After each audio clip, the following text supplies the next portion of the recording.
కార్తీక పురాణము 8వ అధ్యాయం. వశిష్ఠుడు చెప్పినదంతా విని జనకుడు అడుగుతున్నాడు. మహర్షి, మీరు చెప్పినవన్నీ వినిన తరువాత నాకు ఒక సందేహము కలుగుతుంది.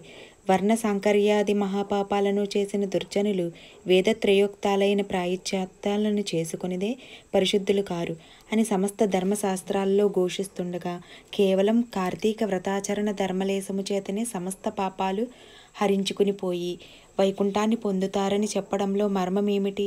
ఇది ఎలా సంభవం? అత్యంత స్వల్పమైన పుణ్యమాత్రమే చేతనే గొప్ప గొప్ప పాపాలు ఎలా నశించిపోతాయి? గండ్రగొడ్డళ్లతో కూడా కులనీయ సాధ్యముగాని మహాపర్వతాన్ని కేవలం కొనవ్రేలి గోటితో కూల్చడం సాధ్యమవుతుందా? అగ్ని దగ్ధమవుతున్న ఇంటిలో ఉన్నవాడు ఆ మంట మీద పురుషుడు నీళ్లు చల్లినంత మాత్రాన అగ్ని ప్రమాదము తొలగిపోతుందా? ఏ మహానదీ ప్రవాహంలోనో కొట్టుకుని పోయేవానికి ఓ పాటి గడ్డిపరక గట్టుకు చేర్చగలుగుతుందా? తనకు తానే కొండ చర్యల్లో ఏ లతాసూత్రాన్నో పట్టుకున్నంత మాత్రము చేతనే నదీపాత వేగం నుంచి సంరక్షించబడతాడా? వశిష్ఠ, ఈ విధమైన దృష్టాంతాల రీత్యా మహాపాపులైన వాళ్ళు సహితము అతి స్వల్ప కార్యమైన కార్తీక వ్రతాచరణము వలన పాపరహితులు పుణ్యాత్ములు ఎలా అవుతారు? వీటికి సమాధానం ఏమిటి? జనకుడి ప్రశ్నకి జ్ఞానహాసము చేస్తూ ఇలా చెప్పసాగాడు వశిష్ఠుడు. జనకుని ప్రశ్నలకు వశిష్ఠుని జవాబు. వశిష్ఠ ఉవాచ. మంచి విమర్శే చేశావు మహారాజా, చెబుతాను విను. ధర్మాన్ని సూక్ష్మముగా చింతించాలే కానీ స్థూల రూపాన్ని మాత్రమే ఆలోచించకూడదు. అదీ కాక వేదశాస్త్ర పురాణాలన్నీ కూడా అనేక ధర్మ సూక్ష్మాలను మనకు అందిస్తున్నాయి. ఆయా ధర్మసూత్రాల వలన కొన్ని పర్యాయాలలో గొప్ప గొప్ప పుణ్యాలు స్వల్పమైనవిగాను, స్వల్ప పుణ్యాలు గొప్పవిగాను పరిణమిస్తుంటాయి. ధర్మాలన్నీ గుణత్రయముతో కూడుకుని స్వల్ప నల్పతలను సిద్ధింప చేసుకుంటాయి. మూల ప్రకృతి అయిన మహామాయ కారణంగా సత్వర జస్త మనస్సులనే 3 గుణాలు కూడా ఏర్పడ్డాయి. వీటిలో సత్వగుణ ప్రధానమైనవి ధర్మ సూక్ష్మాలు, కర్మకాండ, తపస్సు, ప్రాయశ్చిత్తాలన్నీ కూడా రజోగుణం వలన ఏర్పడ్డాయి. తర్కము, దైవేతర చింతనతో సాగించే దైవీయ కృత్యాలు, ఆచరించే దాన ధర్మాలు ఇవన్నీ కూడా ధర్మం యొక్క స్థూల స్వరూపాలు. ఇవి తమోగుణము వలన ఏర్పడతాయి. వీటిల్లో సత్వగుణ ప్రధానముగా ఆచరించే ధర్మాలు స్వల్పంగా తోచినప్పటికీ దేశకాల యోగ్యతాదుల వలన విశేష ఫలాలను ఇస్తాయి. దేశము అంటే పుణ్యక్షేత్రం, కాలము అంటే పుణ్యకాలం, యోగ్యత అంటే పాత్రత. బ్రహ్మజ్ఞత కలవాళ్ళు ఈ మూడింటిని చింతించకుండా చేసే సర్వధర్మాలు తామసాలు. వీటి వలన పాపాలు నశించవు. కాబట్టి దేశకాల యోగ్యతల్ని విచారించి చేసేవే సత్వధర్మాలు.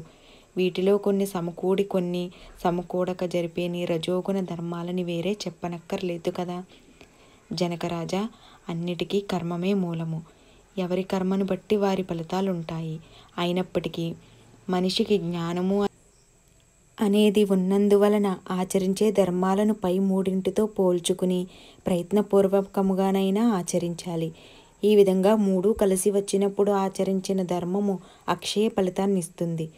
రాజా, పర్వతమంత ఎత్తు కట్టెలను పేర్చి వాటి మధ్య గురివిందగింజంత అగ్నికణాన్ని ఉంచితే ఆ అగ్నికణము ఆ కట్టెలనెలా కాల్చివేయగలుగుతుందో, సువిశాలమైన నెట్టింట పెట్టిన నలుసంత దీపము ఆ ఇంటి చీకట్లనెలా తొలగిస్తుందో, గుండిగేడు మురికి నీళ్లను ఒక్క ఇండుపగింజ ఎలా శుభ్రపరుస్తుందో, అదే విధముగా తెలిసి కానీ తెలియక కానీ పుణ్యకాలములో పుణ్యక్షేత్రాలలో పుణ్యమూర్తుల వలన ఆచరించిన ధర్మము అంత పాపములను దగ్ధం చేసి మోక్షానికి మార్గాన్ని వేస్తుంది. ఇందుకు ఉదాహరణగా ఒక కథ చెబుతాను విను. ఆజామిలోపాఖ్యానము. బహుకాల్వం పూర్వం కన్యాకుబ్జ క్షేత్రవాసి సార్థక నామధేయుడైన సత్యనిష్ఠుడనే బ్రాహ్మణునికి ఆజామిలుడనే కుమారుడు ఉండేవాడు. వాడు పరమ దురాచారుడు, దాసీ సాంగత్యపరుడు, హింసాప్రియుడుగా ఉండేవాడు. సాటి బ్రాహ్మణ గృహములోని ఒకనొక దాసితో సాంగత్యముతో పెట్టుకుని తల్లిదండ్రులను మీరి ఆ దాసి దానితోనే భోజన శయనాదులన్నింటినీ నిర్వర్తిస్తూ కామాంధుడై వైదిక కర్మలన్నింటినీ విడిచిపెట్టి కేవల కామసక్తుడై ప్రవర్తించసాగాడు. తద్వారా బంధువులంతా అతనిని వదిలివేశారు. కులము వాళ్ళు వెలివేశారు. అందువలన ఇల్లు వదిలిపెట్టిపోవలసి వచ్చిన ఆజామిలుడు చండాలపు వాడలోని ఒకానొక దాసీదానితో కాపురము పెట్టి కుక్కలను మృగాలను ఉచ్చులు వేసి పట్టుకునే వృత్తితో బ్రతికే జనాలలో లీనమై మధుమాంస సేవనాలోలుడై కాలమును గడపసాగాడు. ఇలా ఉండగా ఒకనాడతని ప్రియురాలైన దాసీది కళ్ళు తాగడం కోసం తాటి చెట్టు నెక్కి కమ్మ విరగడం వలన కింద పడి మరణించింది. ఆజామిలుడు అమితంగా దుఃఖించాడు. అప్పటికే ఆ దాసీదానికి యవ్వనవతి అయిన కూతురు ఉంది. మహాపాపాత్ముడు మహాకామాంధుడు అయిన ఆజామిలుడు తనకి కూతురు వరసని కూడా తలంచకుండా ఆ పిల్లనే వరించి ఆమెతోనే కామోపభోగాలు అనుభవించసాగాడు.